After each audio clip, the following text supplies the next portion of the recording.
Hey, what's up, y'all? Welcome back to the Car Chronicles. My name is Dr. TK, and today I will be talking about the power of following up via email marketing. And so I decided to cover this topic because I find that when I even have launches, it has been better for me and the people who are on my email list during a launch or a webinar or something like that, for them to start to understand not just the power of email marketing, but also being a consumer on the other end of email marketing, because then they will start to look at email marketing a lot differently. So what I'm going to do is walk you through two different email sequences in general of what it will look like to follow up and then get sales. And so let's just say you are in the beginning phases of wanting to launch your digital product, but you don't have an audience.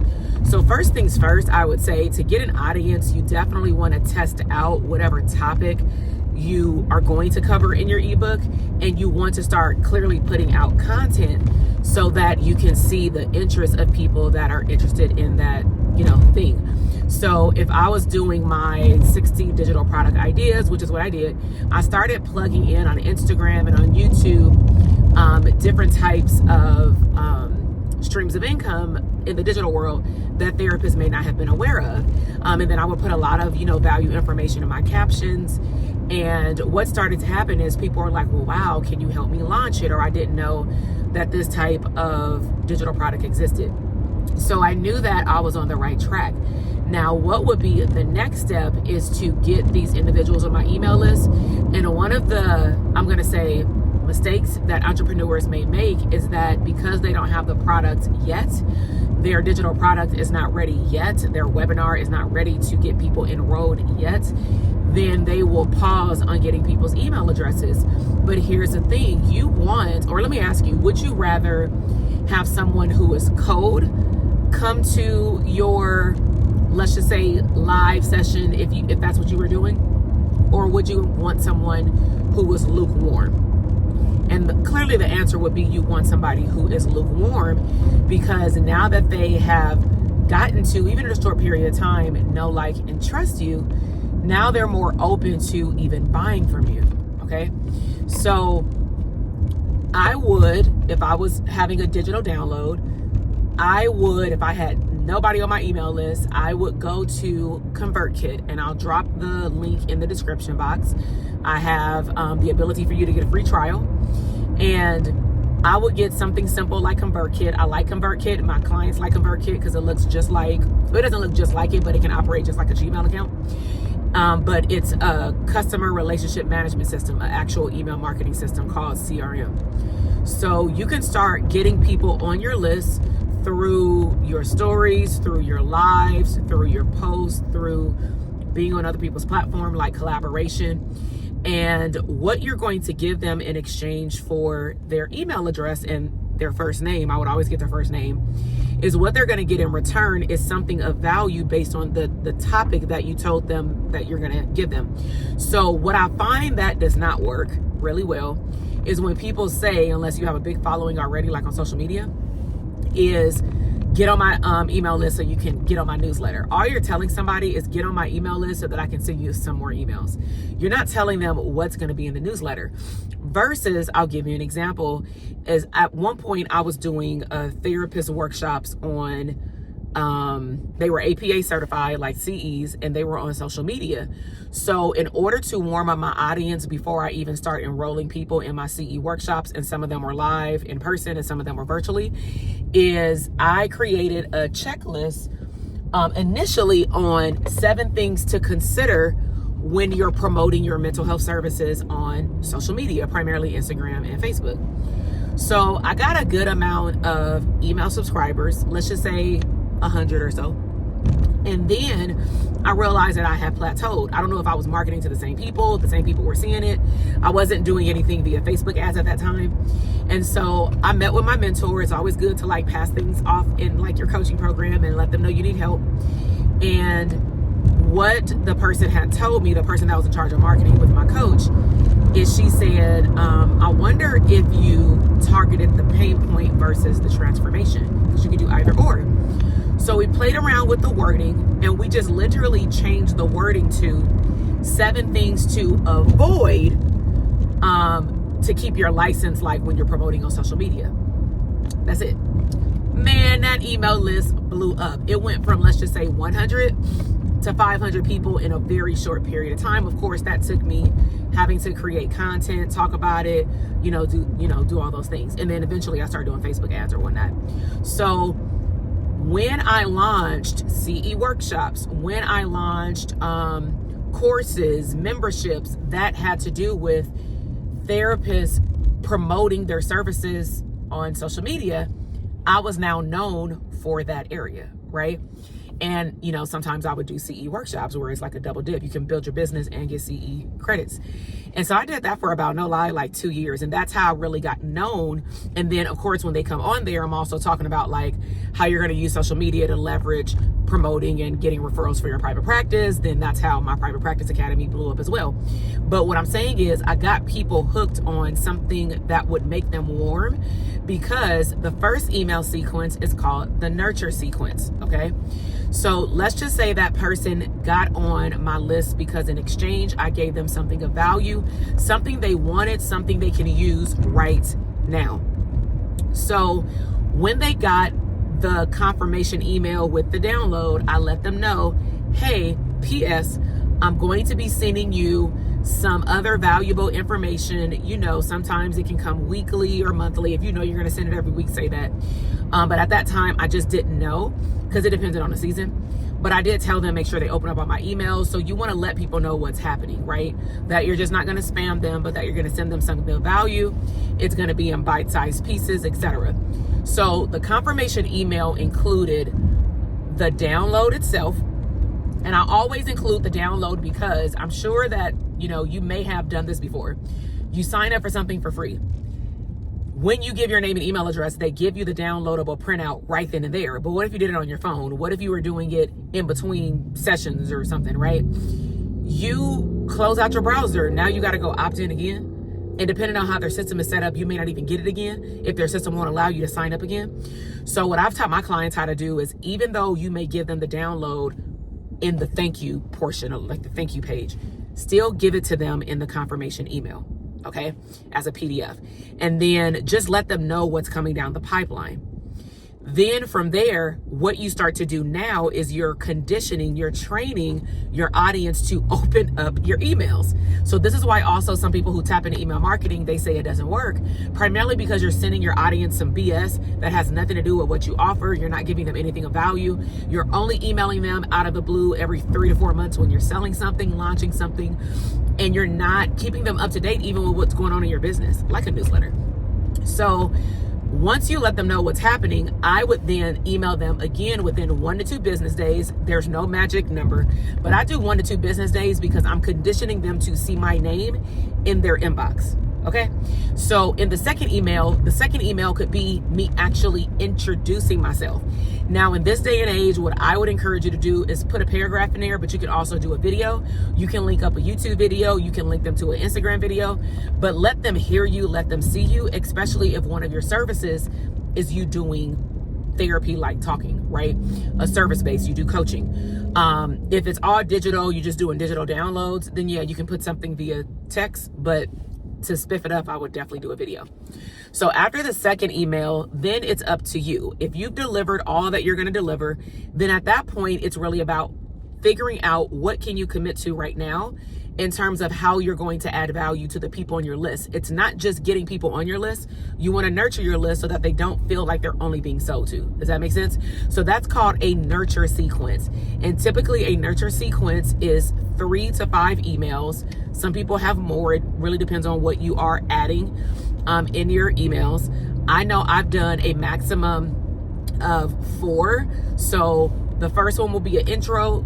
Here's your item. The second one will be, hey, I just want to let you know who I am, just in case you haven't met me before or whatever. Email number 3 is I will tell them usually some books that help me become the abundant CEO that I am today and that I'm still evolving. So I'll link them to like my Amazon store. If you don't have an Amazon storefront, still give them the list of the books and tell them the value of the books or the resources or the videos. Or if you have a YouTube channel, that's something else that you can do is like link them to a particular video. And I said that you can put all 3 of these in one email. But if you have a YouTube channel, then like I could actually, if I was doing something on email marketing, I could put this video in one of the emails, right? And so that's email sequence number 1, is like the nurture campaign.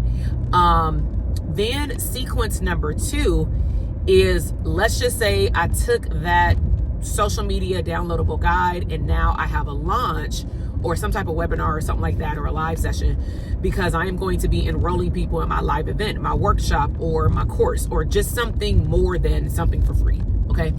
So what's going to happen, and you definitely want to get your pen and paper for this, what's going to happen after they attend my live session? And again, there's no magic number, but what I have found is that at the end of every launch, I realized I didn't email enough. And so, quick disclaimer, in the beginning, I had said that I choose to train people about email marketing briefly so that they don't accidentally opt out because they can't join my program right now, but then they did not know, for example, that I was having a live event like 3 months later because they unsubscribed. So the analogy that I give my clients is, what kind of emails do you get every week, every day? You get emails from department stores. You get a Macy's one-day sale held every Saturday. You get emails from just all of these places, and you never unsubscribe. And you're not even buying anything. You're not buying any new boots, but you get an email from Nordstrom 20 times for the half year sale, right? But you don't unsubscribe. So why is it that you don't unsubscribe? Do you see something of value? Do you feel like you're going to miss out on something? And that might be the case. And so I find that it's interesting that as entrepreneurs, we can say we want help in our business. We want to glow up our business. We want to glow up our bank account. And you connected to somebody because they were of value at some point. But then because, let's just say, you signed up for a boot camp or a webinar, and maybe you don't understand email marketing, you then say by the second or third email, because the masterclass is over and they're doing what's called open enrollment via email marketing, because that's how we generate 95% of our sales, because 5% of people buy live and the other 95% actually buy via email reminders, just like an Amazon shopping cart, right? It reminds you that these things are in your shopping cart. And if you don't buy it, the price is going to go up, the price is going to go down, or guess what? Quantity no longer available, right? But you don't unsubscribe from Amazon, right? So what I do is, let's just say I had the masterclass today at 4:00. I'm more than likely going to send a thank you for attending email within an hour of you attending. It may send it sooner if I'm through a webinar platform where it's automated and the webinar platform can send emails. But me and my team tend to send emails through our system so that we can keep track of like what's happening. And so you usually will get some type of thank you email to, or I'm going to say open enrollment email. So if you didn't do any live series, which you don't have to do, you can just simply say, I'm going to send 5 emails this week, and it's going to be my open enrollment series, my discount series for my ebook or something like that.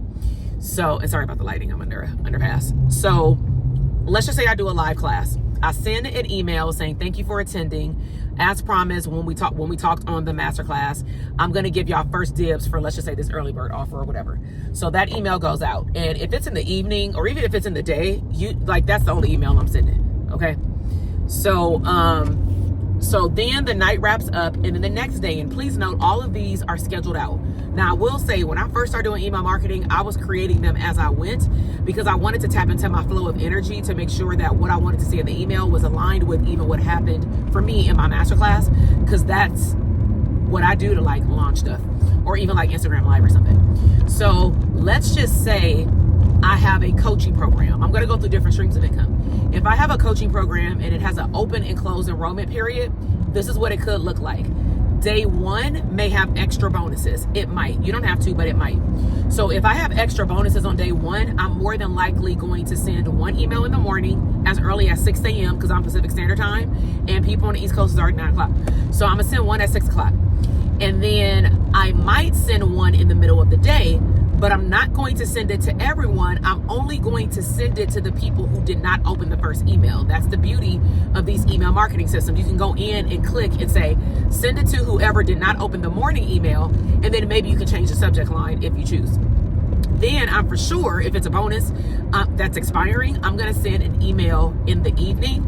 And you can pick or choose. I do 4, 5, or 6 o'clock because people do buy stuff at like 11 o'clock at night. Okay. So then on Tuesday, I may send, and it all depends on your goals. I'm just telling you mine. So for my coaching program, I may send on Tuesday, let's just say that's the second day, one email. And I may send that around 10 o'clock. I just play around with the times, right? Then on Wednesday, I send an email once. So Tuesday and Wednesday, I send one email each. Maybe Tuesday I send 2. I don't know. Then on Thursday, I send 2 emails because now we're talking about a 48 hour countdown. And I may even put a countdown clock. So I send 2 emails, one in the morning, one in the evening. But I might do what I did on Monday, and I might just send it to those who didn't open. Then on Friday, I'm for sure sending 3, maybe even 4. So I will send one at 7 or 8 o'clock in the morning.